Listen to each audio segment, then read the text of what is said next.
Hello, my name is Mrs. Rogers and I'm going to show you how to make Irish soda bread. Soda bread is a quick, easy bread to make and it uses really simple ingredients. Soda bread became popular in Ireland from about the late 1830s, early 1840s.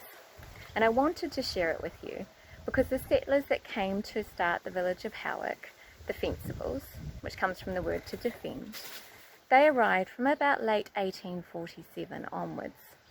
Most of those Fencible settlers were from Ireland, so this bread is likely to be one that they were familiar with. So let's get started. You need just 4 ingredients to make soda bread. And the first ingredient we need, hello puss, is flour. Now in here I have 500 grams of plain flour. You don't need high grade or hard flour for this bread, just plain flour will do. So 500 grams of flour, and I've sifted it already to make sure there's no lumps. The next ingredient we need is salt. We need 1 teaspoon of salt. Down puss. And this is for the flavour of the bread. So in goes 1 teaspoon of salt. The next ingredient is probably one of the most important, and that is baking soda. The soda is important for 2 reasons. The first one is it gives the bread its name. It can't be soda bread if it doesn't have baking soda in it. The second thing is that the baking soda is what is going to make our bread rise. So this is what's going to make it nice and soft and light and not like a rock. Now most of the bread you're probably familiar with is made with yeast, a yeasted bread, and the yeast is what makes it rise. When you make yeasted bread, you have to knead it, you have to let it rise, you then need to knock it back and shape it, let it rise again, so it can take quite a long time. Baking soda acts differently though.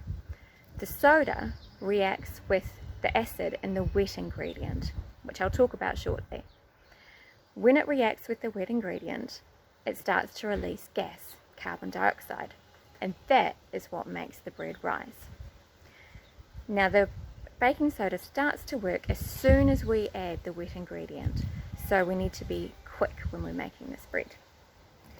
Now I'm going to sieve my baking soda and my little sieve here, because baking soda always has lumps in it. So I'm going to sieve that in. There we go. And then I'm going to give it a little stir just to incorporate the baking soda and the salt so it's evenly distributed through the flour. Next we need our wet ingredient. Now most recipes for Irish soda bread say to use buttermilk. Buttermilk is the liquid that's left over when you've been making butter. Now if you've got buttermilk, you've been making butter or you've managed to get it from somewhere, you can use that. But traditionally in Ireland, in this time of the late 1830s or the 1840s, they wouldn't have used buttermilk. They were more likely to use sour milk. Now sour milk is milk that has just started to go off and it's got a sour taste to it. Most people nowadays would throw that milk out.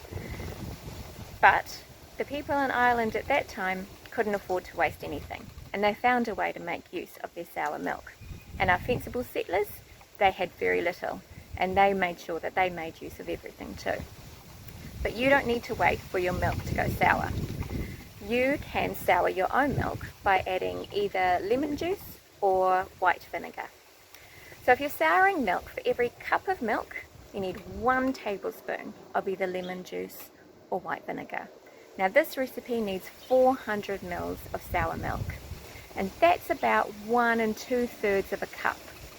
So for your 400 mils of sour milk, you're going to add 1 2/3 of a tablespoon of lemon juice and vinegar.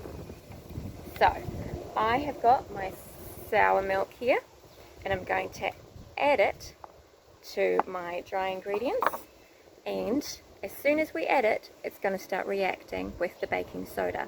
So we'll need to work quickly. So in it goes. and I'm going to start mixing it up.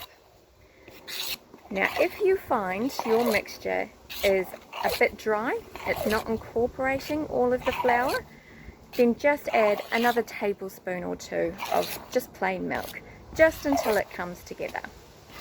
On the other hand, if you find it's a bit too wet, just add a little bit more flour. You're looking for something that's very much like a scone dough. Now, we just want it to come together so we can shape it into a ball. Now, my mixture is a bit sticky, so I'm going to add a bit more flour.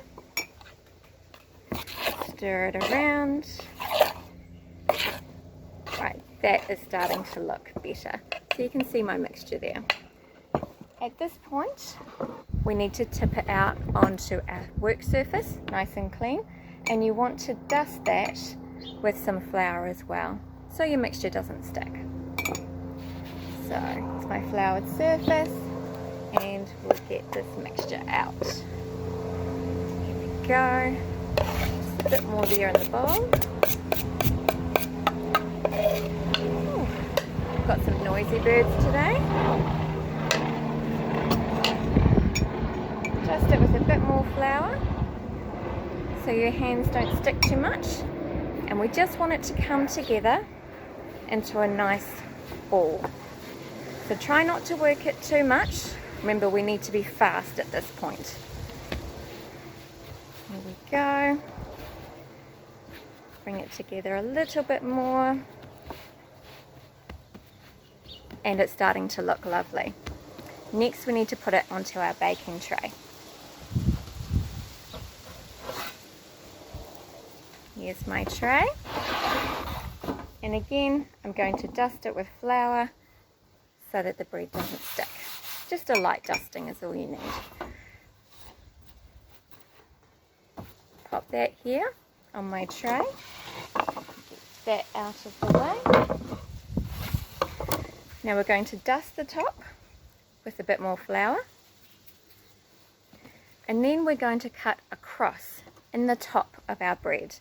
You need a sharp knife, a serrated one is very good, and you're going to cut about 2/3 of the way through the mixture. This is to help the bread to cook all the way through, and it's what was done traditionally in the southern parts of Ireland. So you might be able to see that there. Now we're done. It's ready to go in the oven and needs to go in at 200 degrees for about 40 to 45 minutes. So my bread has been in the oven and it's finished baking now, and here it is. Look at that soda bread. Doesn't it look wonderful? And it smells so good. Now when you're making your soda bread, here's a tip to check if it's finished baking. Apart from the colour, and you want to check if it's cooked all the way through, lift it up carefully, of course, it'll be hot, and give it a knock on the bottom. If it sounds hollow, then it's cooked. If it doesn't sound hollow, you get a dull thud, then you'll need to bake it for a bit longer. If you like a crunchy crust on your bread, then leave it to cool on a wire rack like this. Or if you prefer a chewier, softer crust, then wrap your soda bread in a tea towel and leave it to cool this way, and then you'll get that nice soft texture. Soda bread is best eaten on the day it's made. It's perfect sliced with your favourite spread or as sandwiches. It goes really well with soup or as a nice accompaniment to perhaps a casserole or stew. If by some chance you've got some left the next day, and that doesn't happen very often, then if you toast it, that will be the best. But either way, it will taste delicious. So if you want to make your own soda bread, remember you just need 4 ingredients. 500 grams of plain flour, 1 teaspoon of salt, 2 teaspoons of baking soda, and 400 ml of either buttermilk or soured milk. 200 degrees for 40 to 45 minutes. Easy as that. I hope you'll give it a try.